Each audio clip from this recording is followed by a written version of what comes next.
Той. Кеше шаңыраққа келін түскен. Беташар жыры болып жатыр.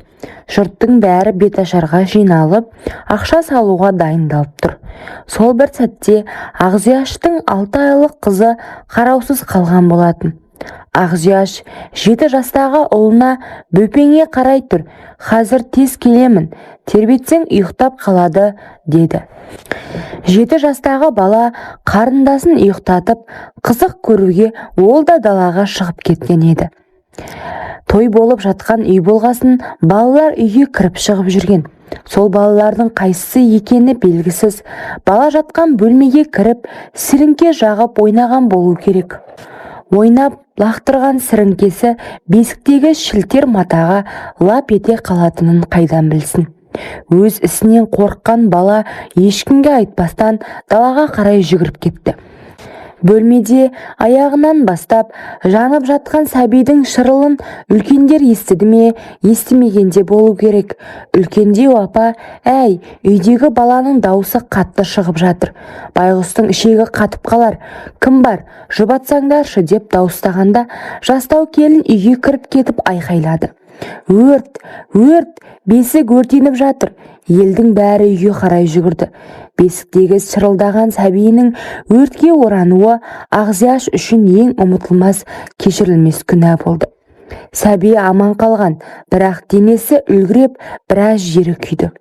Өмір бойына денесіне мәңгілік тартық боп қалды. Айлап ауруханада жатқан Ақзияш сәбиінен шырылы жүрегін әбден ауыртты. Сол бір жағдайға өзін кінәлі санаған ана қызының жағдайы тұрақталғанша жүдеп кетті. Арада біраз жылдар өтті. Кезінде өрттен аман қалған 6 айлық қыз 6 жасқа толды. Сол бір жағдай денесінде өшпестей із қалдырған болатын. Сол қыздың есімі Майгүл еді.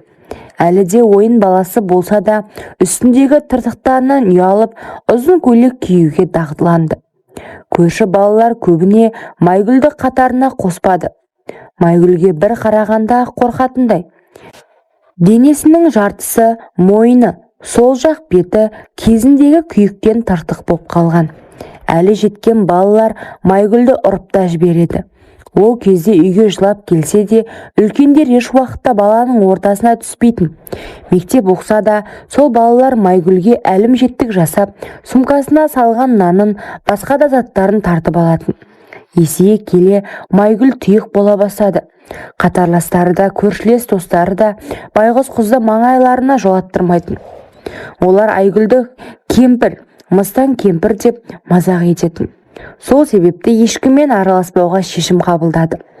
Майгүл бар уақытын кітап оқу мен және үйдің тірлігіне арнады.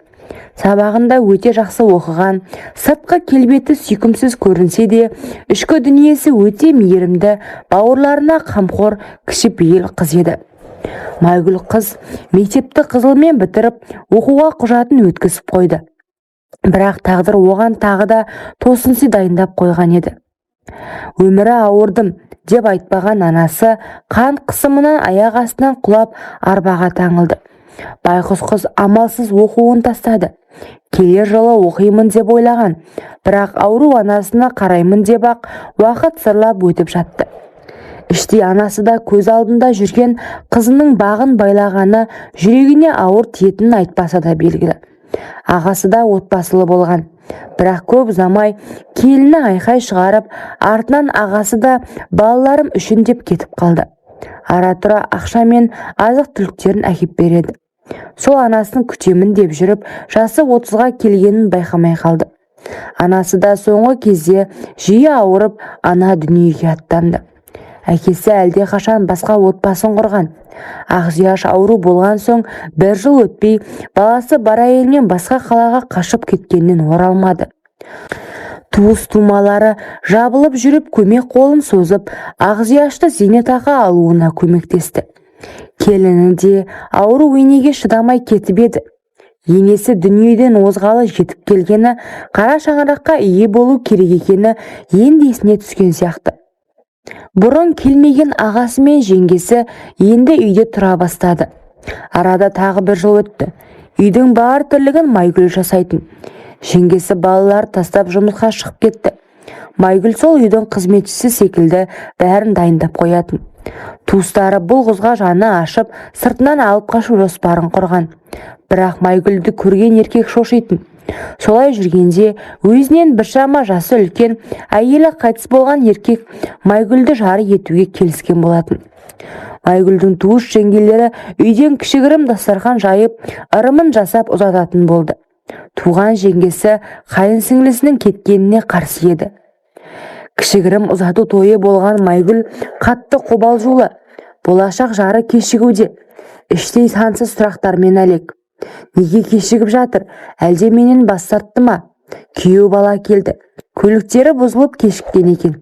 Жеңгелерінің даусын естіген Майгүл қуанғаннан жылап жіберуге дайын болды. Өзін әрең ұстап үсті басын ретке келтірді. Күйеу жігітте бөлмеге кірді. Майгүл қатты қобалжығаннан басын көтеруге ұялып тұр. Өзін 18 жастағы бойжеткен секілді сезінген ол болашақ жарына ұрлана қараған еді. Екеуінің көздері түйісіп қалған. Өзінен үлкен болса да жүзі жылы, тартымды мұрты бар ер кісі екен. Сол бір көргеннен Майгүл ұнатты. Сыпайы сөйлеген сөзі, өзін сондай сабырлы ұстағаны Майгүл үшін нағыз ер жігіт еді. Майгүл қызға бақыт тілеушілер ақ баталарын беріп өз шаңырағына аттандырды. Өмірінің ең бір тамаша күнінде енді ғана бақытқа қол жеткізген бейкүнә қызға тағдыр тағы да үлкен соққы жасады. Бақыттан балбұл жанған Майгүлдің жүзіне қан жұғылды. Көлік апатына ұшыраған болатын. Көлік тізгеніндегі туысы аздап жаман су ішкен екен. Бәрі аман қалып, тек Майгүлдің күйеуі басынан өте қатты соққы алып, сол жерді жан тапсырды. Бұл қайғылы қаза бәріне оңай болмады. Артынан қалған балалар да бар еді. Әлде шаңырағына аяқ басып үлгермеген Майгүлді қазаға да қатыстырмай ағасының үйіне әкеп тастады. Сондағы туыстарының айтып кеткен сөздері: келмей жатып күйеуіңнің басын жұттың, саған бекер құда түстік. Бұл сөздер Майгүл үшін тым ауыр еді. Байғұс қыз есінен адасардай күй кешті. Бөлмесіне кіріп алып ұзақ жылады. Туыстары кеп көңіл айтқаны болмаса, туған жеңгесі қайтып келгеніне қуанышты. Сол бір күннен соң Майгүл сөйлеуді қойды. Үндемей жүре береді. Барлық тірлікті өз қолына алған. Туған жеңгесі бұл қылығына дән риза. Одан кейін де туыс жеңгелері келіп, әлі жассың, сені ұнатып жүрген біреу бар екен деген сияқты әңгіме бастап еді. Ештеңеге қарамай туған жеңгесі абысындарын айқайлап қуып шықты. Майгүлге де айтпағаны қалмады. Уақыт шіркін сыбырлап әп-сәтте өте шықты. Арада бірнеше жыл өтіп, Майгүл қартайды. Ағасының барлық баласын өсіріп баққанда Майгүл еді. Қартайғанда туған жеңгесі өткен күннің кінәсі үшін бе, Майгүл 60 жасқа толғанда жеңгесі өз інісіне кемпірі жоқ шалға қосты.